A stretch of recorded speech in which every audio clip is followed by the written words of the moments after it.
एक दिन एउटा स्कुलमा विद्यार्थीलाई एउटा शिक्षक पढाइरहेको रहेछ। पढाउँदा पढाउँदै शिक्षकले विद्यार्थीलाई सोधेछ। के सोधेछ?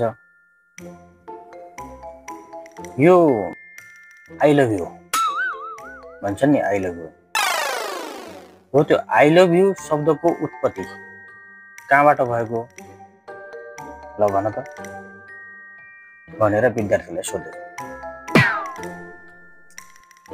अनि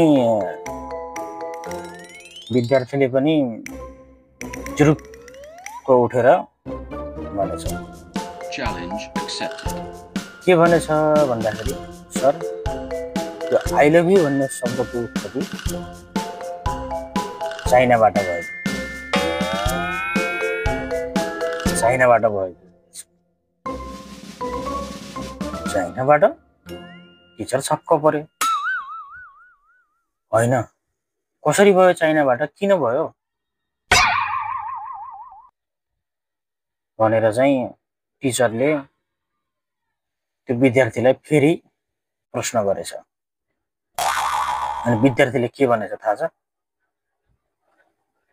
सर यो आई लभ यू भन्ने शब्द चाइनाबाटै उत्पत्ति भएको हो, किनभने न त यसको ग्यारेन्टी छ न त यसको वारेन्टी छ। चल्यो भने चाँदसम्म, चलेन भने साँझसम्म पनि छैन।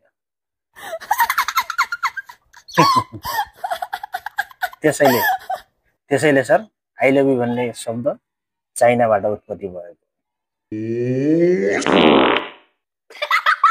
कस्तो लाग्यो साथीहरु? कमेन्ट गर्नु होला, लाइक गर्नु होला, आफ्नो साथीहरुलाई शेयर गर्नु होला। अनि त्यो साथीलाई पनि जो क्लासमा गर्थ्यो त्यसलाई पनि शेयर गर्नु होला।